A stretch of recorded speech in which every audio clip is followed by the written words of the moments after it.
Roman is the biggest bad guy character in professional wrestling. When's the last time you got laid? Bro, like- less people wanted that than are currently watching our stream.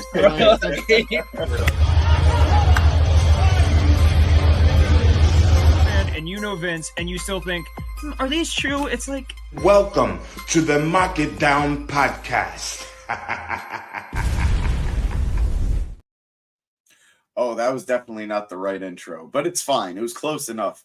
Hey, everybody. Welcome to the Mark It Down podcast. It's Thursday night. You know what that means. We're in the iMPACT zone, and we cover everything TNA Impact. I missed you guys last week. I was a little bit busy dealing with WrestleMania craziness, but I know you guys got treated with a great show, and I think we got treated with an equally great show this week. So I'm happy to be back. I'm happy to have you with us. And if you're new to the channel, which very likely considering the huge amount of growth we saw over this last weekend, I wanted to thank everybody who's new. And of course, I wanted to thank everybody who's been with us for a long time. Thank you for being here, and I hope you're ready for some iMPACT goodness. As always, I am James Gisanti. My voice is half gone. I am half dead. I am so exhausted. I am so beat up, but it was worth it for a hell of a weekend at WrestleMania in Philadelphia. Philadelphia being where these TNA tapings happened, where they took place, I want to say a few weeks ago. Not too long ago.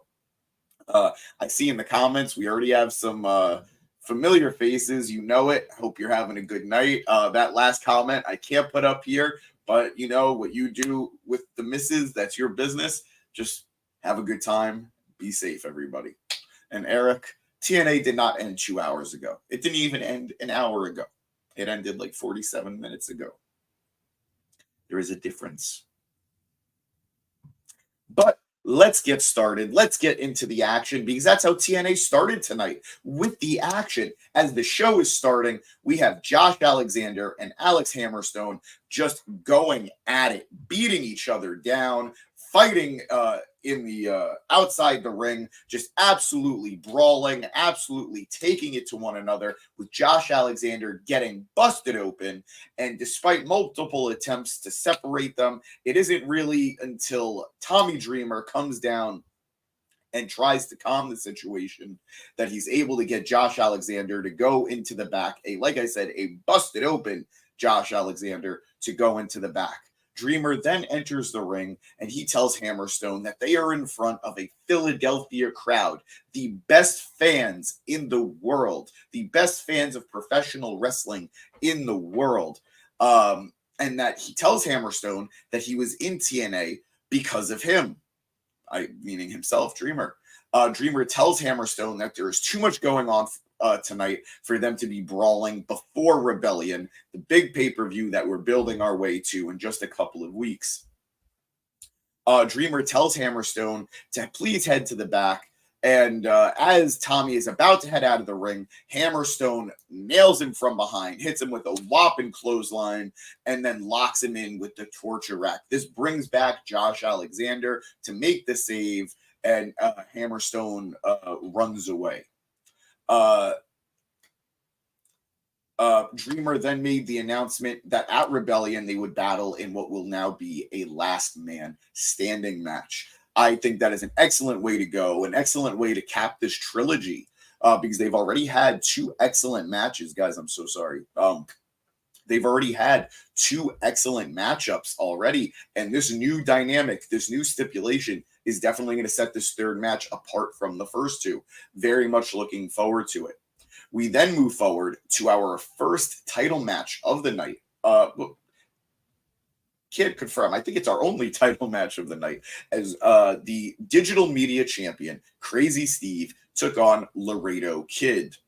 I've praised Laredo Kid in the past as being a very exciting luchador, and that continues to be true. I've really been appreciating TNA's efforts in trying to get us more emotionally invested in Laredo Kid with some of his sit-down segments with Tom Hannafin in the back.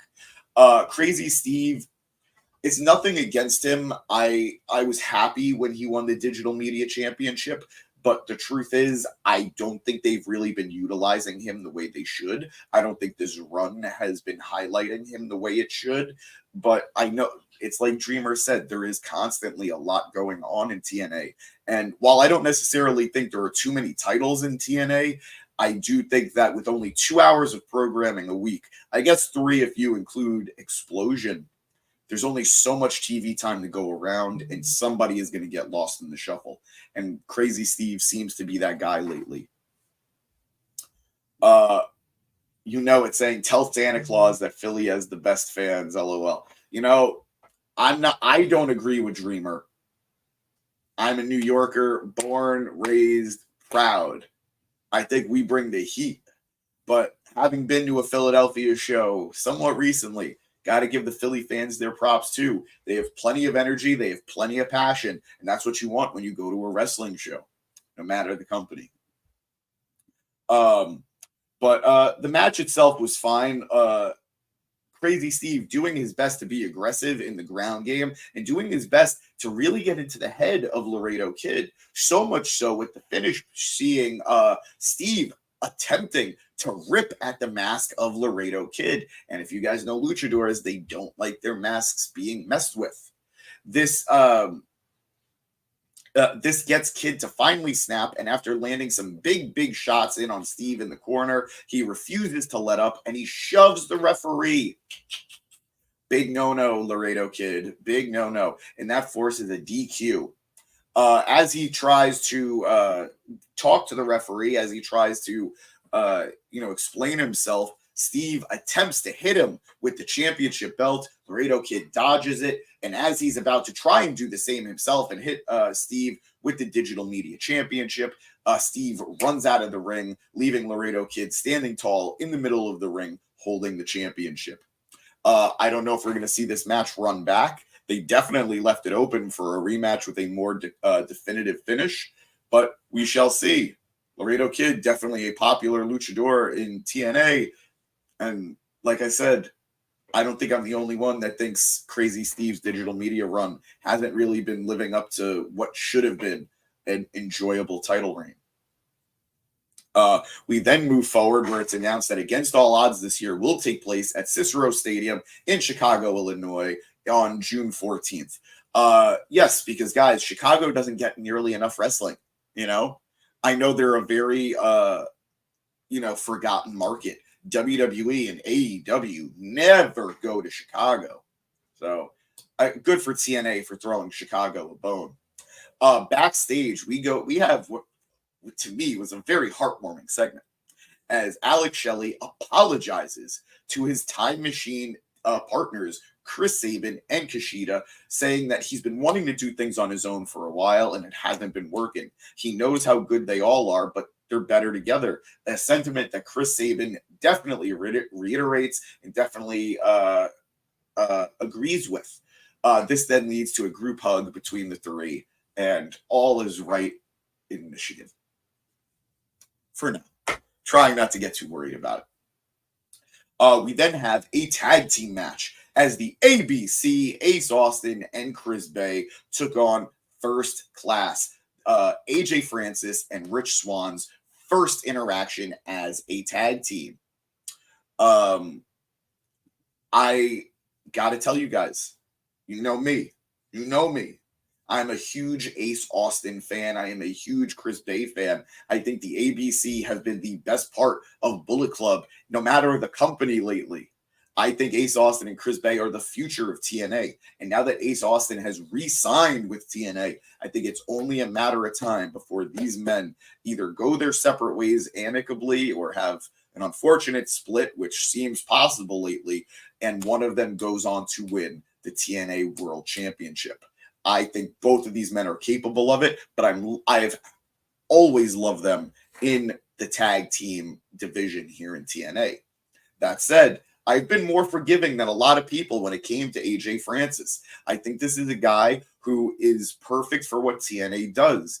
TNA takes those broken toys that didn't know how to be played with by other companies, and they find a way to make them all shiny and new again. And AJ Francis is definitely succeeding I'm having fun with this toy.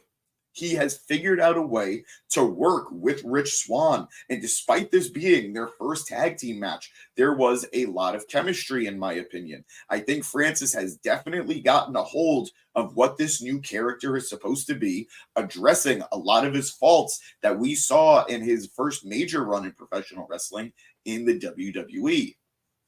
He looked like an absolute monster against ABC, being this giant, lumbering man against, admittedly, two smaller guys in Austin and Bay, but no slouches. These guys have faced big competition before, but they look like they were struggling to deal with AJ Francis on their own, which is why I love seeing certain spots in this match where the ABC work together to take care of Francis and Swann. These guys have obviously a lot of chemistry. Former multiple-time tag team champions here in TNA. Of course, they're going to have that secret sauce. Unfortunately, though, it just wasn't enough, as Francis and Swann were able to get the win after they disposed of Francis on the outside. Rich Swann was able to get a roll-up with the tights, I believe, on Chris Bay. I think it was Bay and not Austin. But oh, no, I'm so sorry. It was Austin getting the 1-2-3 as Francis had grabbed his leg and distracted them from going for the 1-2 sweet. Wow, that's how bad my voice is, guys. I can't too sweet with you. I'm so sorry. This is tough for me. Please know I'm too sweet now with all of my heart. Going back to the comments real quick. It's an NFL thing. Eagles fans... throwing bottles at Santa Claus was the reference I was referring to. Yeah, no, I know. I didn't want to acknowledge it. I'm a good boy. I want to stay on Santa Claus's good side. I want to be on the good list. I want to be on the nice list. And bringing up such a terrible incident, I don't know that's good for me. I want my toys this year. You know it's saying. You know what they say. The best signings you can make sometimes is re-signing your talent. Yeah, Ace Austin is definitely... in that category of re-signing a great talent and hopefully finding a way to maximize what you're doing with them. Eric, no, The Rock was not there tonight, but saying fly, Eagles, fly, baby. Dude, you're a New Yorker. Have some self-respect, bro. Damn. Nah, we don't sports shame here unless Rev is here. Or I guess Danny if it's baseball. But I try not to sports shame. We're better than that. After the match, Joe Hendry appears, and he, of course, has a mic in hand. He when talking about being betrayed by Rich Swann, he basically quotes the entire song of the Fresh Prince of Bel-Air theme song. He then refers to AJ as a fat Uncle Phil, and the crowd loves it. They eat it up. It's low-hanging fruit, but my God, does it taste good. Hendry then says he spoke to Santino Marella and announced he would be facing Francis at Rebellion. This pay-per-view is definitely shaping up to be something really fun, and this is just adding to it. We then go to Santino Marella backstage as he is met with Ash by Elegance and her personal concierge, explaining to Santino that Steph DeLander, who is the #1 contender for the Knockouts title, which we will be having a contract signing in a little bit on the show, she was the fill-in for Ash. So if anybody is the true #1 contender, it should be Ash by Elegance. Santino takes a second to think about it before just abruptly leaving them to shout and whine and moan. Excellent work by Ash by Elegance. I love this gimmick for her. I love her personal concierge. I think he is such an integral part of this gimmick. And quite frankly, if you guys don't get what she's going for with this kind of trashy girl pretending to be high class, you're missing out on a great gimmick. Stop comparing it to Toni Storm. It's just not, it's not the same thing. It's great stuff. Give it a chance. Another instance of a talent who is getting some shine back here in TNA. We then go to another backstage segment. Oh, hold on. We got, you know it, saying, Wolfman Jack, is that you? Old people will know who that is. I don't want to call out my father, but maybe he would know. Papa G, if you're here, you know, if you're listening or you watch later, hit me up. Let me know who Wolfman Jack is. We go to another backstage segment, this time with the X Division champion himself, Mustafa Ali, as he is with GYV, the Grizzled Young Veterans. Ali is venting that his match at Rebellion with Jake Something should not be taking place. Jake Something doesn't fit the mold of what it means to be X Division. He is interrupted by Jake and states that the match is going to happen and he needs to get used to it. This then leads to Ali and the Grizzled Young Veterans coming up with a plan as we leave them. We then go in the ring as Steph DeLander, accompanied by always ready Matt Cardona, gets ready to sign her #1 contenders contract for Rebellion with Jordynne Grace, the Knockouts champion. Santino's in the ring. He introduces everybody. Before anything could be really said, though, Cardona puts over being the king and Steph DeLander being the queen of the Indies, and stated that SDL, Steph DeLander, was going to become the new Knockouts champion at Rebellion as DeLander signed the contract. Let me tell you, I am very conflicted about this match, guys. I love Steph DeLander. I think she is amazing. I think she is smart. I think she is incredibly hardworking. And of course, I love our Knockouts champion, Jordynne Grace. I think Jordynne has been an excellent champion. I think she has been a dominating champion, and she has been getting over in multiple companies ever since that Royal Rumble appearance, which Steph DeLander did bring up. She is just the talk of the town when it comes to women's wrestling. Grace then puts over her own accomplishments, a little bit better than I guess I did, talking about all of her accomplishments, not just in TNA, but in all of wrestling, claims that she's already beaten. Claims she's already beaten Steph DeLander.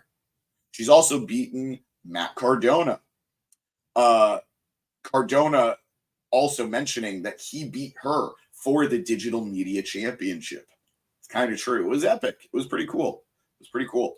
DeLander then stated that they didn't have enough time to talk about all of her accomplishments, but Grace countered by saying that, like I said, she's already beaten Steph. She's already beaten her boyfriend, Cardona. Hell, she's already beaten her boyfriend's wife, alluding to Chelsea Green. Very cool, very true. Love that reference. Love that nod to their history. As both Cardona and DeLander are getting angrier and angrier, Grace followed up by calling Cardona a bitch. You know, I love Matt Cardona. He can be a little bit of a bitch. Kayfabe could be a little bit of a bitch. Hey, Dad. Thank you for being here.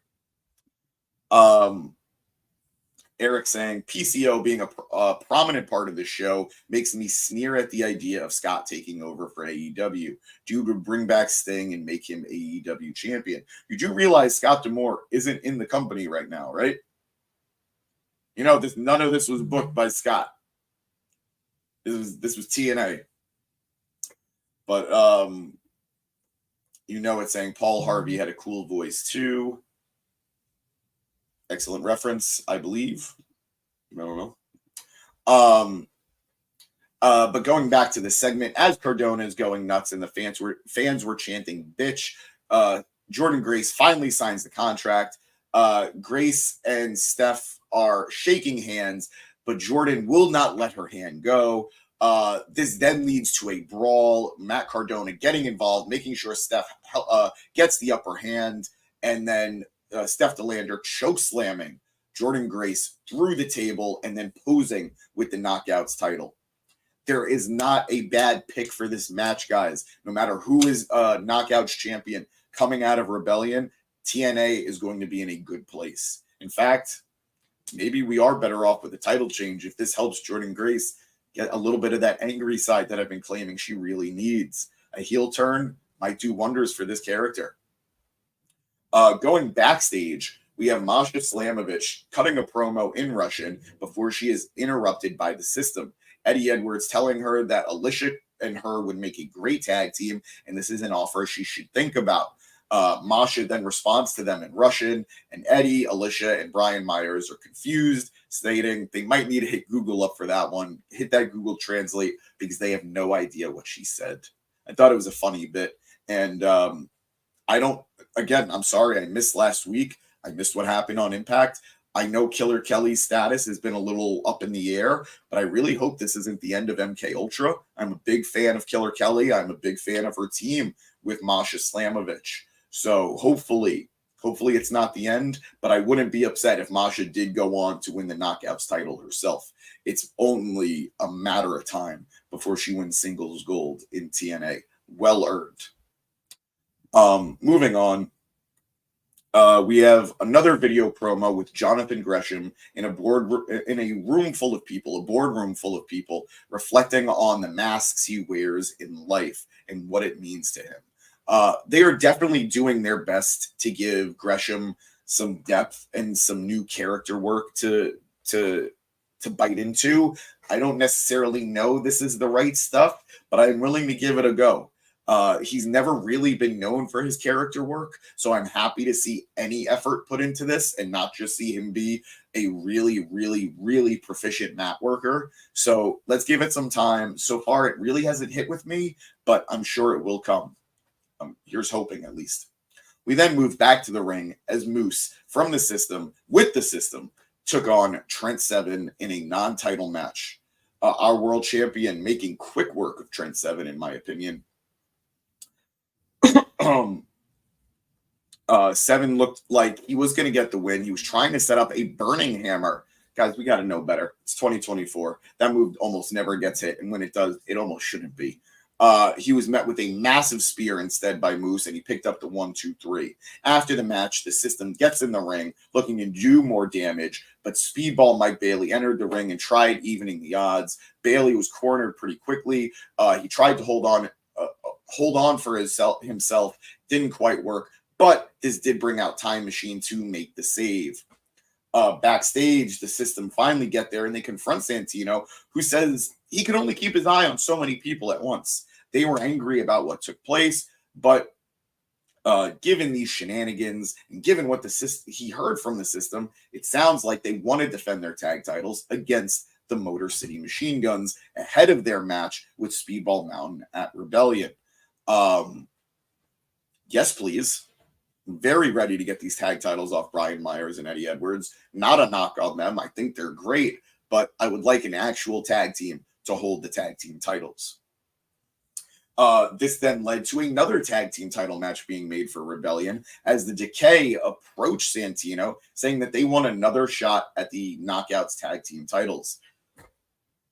As much as things change, they stay the same, guys. And this was another instance. Like I tell you, I love the Decay, but man, oh man, there has to be other teams that could go for the Knockouts tag titles. It feels like we've been on a merry-go-round with the Decay, MK Ultra, and now Danny Luna and Jody Threat. I don't know. I like everybody involved, but there has to be another fresh matchup somewhere. Almost to the point that I wouldn't mind Masha Slamovich and Alicia teaming up. Ugh. We then go back to the ring as Jake Something takes on James Drake, accompanied by his GYV partner, Zach Gibson. Excellent showing. Excellent showing by Something. The crowd is still very into him, and he finished this matchup with a beautiful Into the Void where he dragged Drake up off the mat just by his arm, catches him for Into the Void, and gets the 1-2-3. Guys, if you don't have time to watch the full match, go find the finish. It was excellent. Jake Something is a stud. I see this guy, and I see so much potential for him. It's weird because the Mustafa Ali title reign should not end, but man, oh man, would I be happy if Jake Something had some gold around his waist sooner than later. An important detail that I forgot to mention, as Drake had Gibson in his corner, Cody Deaner came out and helped make the save, continuing his feud with GYV and helping Jake Something overcome the handicap, essentially, that was presented by GYV. Loving this return of the potential cousins. Cousin Jake teaming up with Cody Deaner. Didn't think we'd see that again anytime soon, but here we are. A nice nod to history and a nice nod to what could come after Jake Something doesn't, most likely doesn't win the X Division title from Mustafa Ali, unfortunately.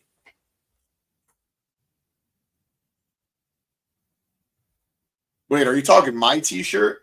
Come on, bro. You can't hate. You can't hate. Dad, I would love to go to Chicago. We will talk about it. But yes, after the match, Mustafa comes out with a large crowd around him, a disturbingly large crowd. He comes out with the mic getting ready to go, but something quiets him with a dive to the outside over the top rope, taking out the entire crowd and grabbing Ali. As he's setting up for a giant power bomb, the grizzled young vets recover and nail Jake with the grit your teeth. Diener then attempts to make the save again, but he was also taken out. I don't know if there's a third that's coming to even the odds in this feud, but I am very intrigued by seeing Jake Something and Cody Diener once again on the same side of things. Very excited to see what comes next. And like I said, while I don't necessarily think Jake Something is going to win the X Division title, I'd be all for Jake Something and Cody Diener winning the tag titles down the road. Finally, we prepare for our main event, the Monsters Ball match. If you're not familiar with the Monsters Ball match, it's very simple. And by simple, I mean weird. No food, no water, no light for 24 hours as both men are concealed from society, locked in a dark room for an entire day as they prepare and become ravenous. And they go on to what will be a devastatingly hardcore match. And it was, guys. We had chairs, we had ladders, we had tables, we had steel steps, we had thumbtacks in mouths, all the things you would expect from a PCO match in 2024. Scary and exhausting. These men, I had lamented in the last few weeks, in the last month or so, even before they announced the Monsters Ball match was coming, I had a feeling that's where this feud was building to. I was correct, and I was concerned. I know PCO is more than capable of living up to that hype. I know PCO, this match is sort of tailored to him in TNA. I did not think Khan was up to the challenge, and I am happy to say I was wrong.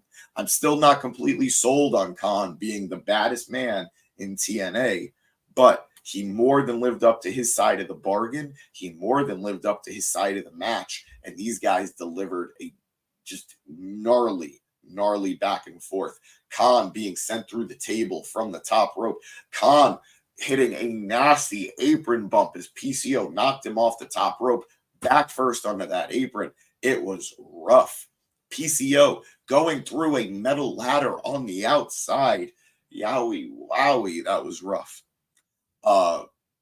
Back in the ring, Khan shoves thumbtacks in PCO's mouth. PCO responds by spitting those thumbtacks into Khan's eyes and then throwing them on his face, dropping him, and then making sure that a essentially convulsing Khan is down and out as PCO goes for the PCO salt, getting the 1-2-3 and ending not only this match, but this monstrous feud. Guys, this was, I'm pretty sure, I think the 58th Monsters Ball match that TNA has hosted. They're not all winners. They're not all amazing, but this one lived up to it. We had two honest-to-God monsters battling it out. If you guys saw Godzilla versus Kong this last week, you'll know what I'm talking about. The irresistible force meeting the immovable object. Absolutely great main event. Great way to end the show and great way to continue building up momentum and hype as they build their way to Rebellion. But guys, that was TNA tonight. Another strong show. Again, I'm sorry I missed you guys last week. Know that I did miss you. If it's not WrestleMania, I'm here. Or, sometimes I just get really tired. But I'm usually always here. That I can promise you. We have a lot of fun things coming up here on the pod. As I've already said, we've seen a lot of growth just this week alone, and I thank you for it. Please stick with us. Bigger, better, and more fun stuff are on the way. I am definitely going to be covering Rebellion when it airs. It's going to be a fun pay-per-view. We're going to have a fun time talking about it. And I think I think we're going to be doing another TNA autograph giveaway. I got a lot of surprises, a lot of goodies that I'm definitely going to be giving out over the next few months. So join the ride, get some free stuff. You know the deal. All you got to do is watch. If you enjoyed this video, if you're new here, please hit like. Nah, you know it. It was just a sequel. This wasn't Godzilla versus Kong. It was Godzilla and Kong, essentially. It was a tag team match, really, or a handicap match, considering they were going against someone else. But if you like this video, please hit like. You know, we appreciate it, and lets us know that you like what we're doing. If you're new to this page, if you're new to this channel and you want to stick with us, hit subscribe. You know, the more the merrier. We love talking wrestling with you guys. This is the Mark It Down podcast. I'm a Mark. You're a Mark. Let's mark together. Let's mark out, bro. So please hit subscribe. Be a regular part of the channel. You know it. He's been a regular in the group. We love him. We really appreciate him. We got lots of guys here, and we cover everything. It's not just TNA. We cover Monday Night Raw. We cover AEW Dynamite. We cover TNA Impact. We're starting to cover Friday Night SmackDown, and I'm sure we're going to be covering some more stuff coming up soon between Ring of Honor, between New Japan, and maybe even Collision on Saturdays. But nobody wants to watch wrestling on Saturdays. But if you don't want to watch us here, if you know you only got a couple of minutes and you're doom scrolling on your phone, check us out on social media. Check us out on Instagram. Check us out on Facebook. Check us out on X. Check us out on TikTok. We're everywhere. We post some really funny stuff. Usually Danny's posting some really funny stuff. But it's always out there. It's always great. Check us out there. And hey, if you can't watch us, listen to us. Check us out wherever you listen to your podcasts. Download us. Check us out. Share it. I don't know how it works. I watch. I'm a watcher. Not in a creepy way, though. I don't think. But guys, I am James Gisanti. This is the Mark It Down podcast. And on Thursdays, this is the Impact Zone. As always, watch TNA. As always, watch wrestling. And as always, guys, have a good night. Peace out.